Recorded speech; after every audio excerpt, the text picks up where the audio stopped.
Sveiki! Šovakar mēs atrodamies pie Rūjienas ielas 8, nosacīt Rūjienas iela, jo Rūjienas iela redz, kur tur pa labi. Šī faktiski nav vairāk Rūjienas iela. Tad mēs atrodamies pie bioproduktu veikala Svītriņa domzīme kafejnīca, kurš saucās Uzkožu namiņš. Un šovakar šeit mēs skatīsimies filmu World According to Monsanto latviešu tulkojumā, uzlabotajā latviešu tulkojumā. Iepriekšējo versiju jūs varat redzēt, ja spiežat uz šī te uzraksta, un arī lejā apakšā būs links uz filmu, bet šī būs uzlabotā versija. Un iesim skatīsimies, kāda viņi izskatās. Šķiet jaunajam Monsanto brīnumlīdzeklim ir viss, lai tas apturtu zemniekus. Bet kā tas darbojas? Kā sojas pupiņas augi var noturēties pret Roundup iedarbību? Šī ir sojas pupiņas auga šūna.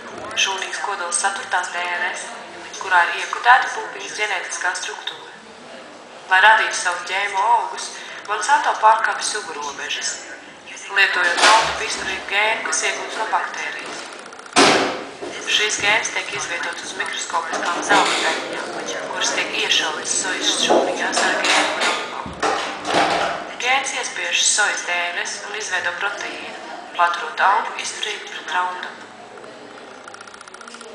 Kad zāles iznīcinātājs tiek izsmidzināts uz augiem, tas iznīcina visas nezāles, izņemot sojas augus.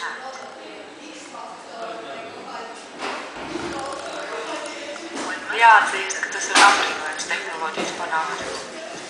Bet šīs sojas pupiņas, kas spēj pretoties tik spēcīgam zāļu iznīcinātājiem, nonāks mūsu šķīrēs. Nu, pat jūs redzējāt tādu nelielu ieskatu jauni iztulkotajā, jauni ierunātajā filmā, kas, es domāju, ir daudz labākā kvalitātē nekā iepriekšējā versija.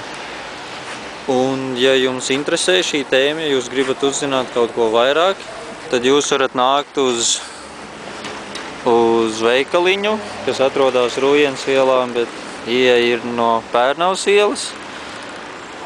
Un šeit jūs varat nopirkt dažādus ekoloģiskus, no ģēmo brīvus produktus. Un arī droši uzdot jautājumus. Un gan jau viņi jums mācēs atbildēt. Šonedēļ ir nedēļa, brīvs no ģēmo nedēļa Latvijā. Un es redzu, kur dabūju šādu flyerīti, kur ir programmiņa. Un tuvākie pasākumi būs 9. 12. būs dokumentālās filmas Zemnieka stāsts zemniekam prezentācija, kas būs Kāsunī, Elizabetes ielā 83-85 Rīgā. Un šī ir 2010. Gada filma.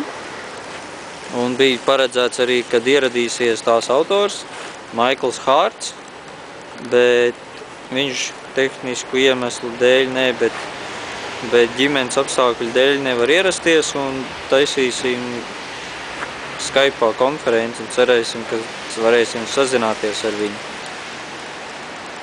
Pēc tam piekdien 10. 12. mēnesī 11. būs startautiskā konference ģenētiski modificēta augu un pārtika, Eiropas nākotne vai posts. Un šis lielais pasākums būs Vides ministrijā, Peldu ielā 25. Un šis jau būs kārtīga konference, kur uzstāsies zinātnieki ar runām. Un tas būs diezgan iespaidīgs pasākums, es domāju. Bet ir arī pasākumi Liepājā, Cēsī, Saglonā, Jūrmalā, Jelgavā, Gulbenē. Un, ja jūs gribat redzēt precīzāk, tad apakšā aprakstā es ielikšu linku, kur jūs varēsiet atrast programmiņu. Tas pagaidām viss.